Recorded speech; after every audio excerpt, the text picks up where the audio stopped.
wonderful to be with all of you this evening in honor of Dr. Bernard LaFayette, who I had great pleasure to spend with him and his wife this afternoon. We spent a couple hours, beautiful hours together, and I thank you for that. He was a pivotal, as you've heard, civil rights leader and a steadfast advocate for nonviolent resistance. Tonight we've come together not only to pay tribute to Dr. LaFayette's extraordinary contributions, but also to reflect on the historical significance of the civil rights movement and the brave sacrifices so many have made to fight for equality. Meeting him in person and hearing his stories and witnessing his unwavering dedication to the cause of civil rights was truly inspiring. So this evening, we're here to honor Dr. LaFayette, not only with our words, but with our actions, and continue to fight for the principles that he so valiantly upheld. And I want to say, Dr. LaFayette, it's really a pleasure to have met you a year ago. And when Bankway asked me to host this event, I was more than honored to do it because I thought, you know, the principles of nonviolence and humility and how you were able to change America along with your colleagues, it's pretty cool. It's a pretty cool thing that you've done in your life. So I was down in Selma, Alabama, and I couldn't get any work done down there, thinking about what's happened to my other snake folk. So I decided that I needed to work on the immediate problem. Sometimes you have to stop working on long-term problems. You work on the immediate problems so it won't be a long-time problem.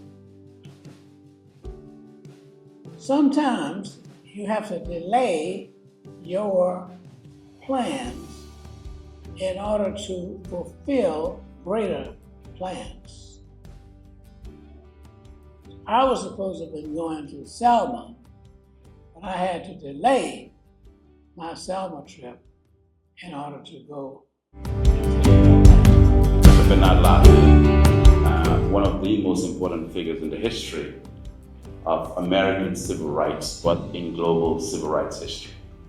A living giant, the man, one of the few trusted lieutenants of Dr. King who's still alive. When Nelson Mandela, whom President Obama called the last liberator of the 20th century, was released from prison, one of the first people that Nelson Mandela met after he gave the baccalaureate speech at Morehouse was Dr. Bernard LaFayette Jr. Dr. LaFayette has been a remarkable and a giant of history, but very humble. And he always talked about the importance of helping young people. He said the movement has to invest in the youth. The movement has to move forward. It cannot be stagnant. And so his humility has been just incredible for me. And he has been a friend and a good mentor. Thank you for your presence here tonight as we celebrate a very special event for a very special testament of living history here with us this evening, Dr. Bernard LaFayette Jr. Again, I am attorney Tina Patterson, the president and director of research here at the PuLSE Institute. Welcome. But tonight, we honor and celebrate someone who didn't study it, wasn't learning about it in school, but from the primary source, from someone who lived it and endured it and who overcame it. The first time I met Dr. LaFayette was in 2010, and it was through Bankole Thompson, our founder. And I remember us having a lunch with Dr. LaFayette, and he was telling us many stories about their exploits in the civil rights movement. And I really admired his simplicity, his humility.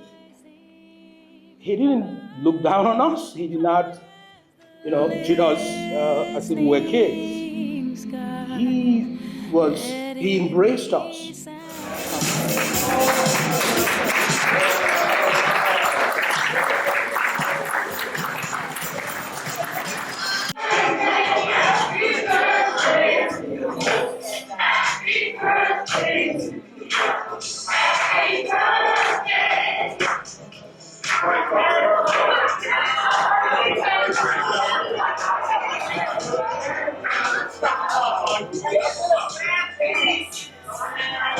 Yeah. One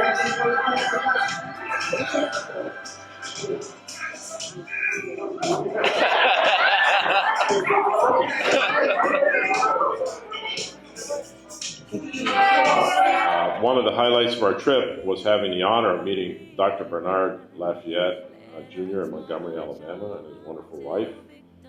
They were both there that evening, and we heard the story about his experience at the bus station that evening, and that was also a pretty compelling story. And his efforts during the Freedom Rides, his leadership in the voter registration project, and his enduring commitment to nonviolence serve as a guiding light for all of us.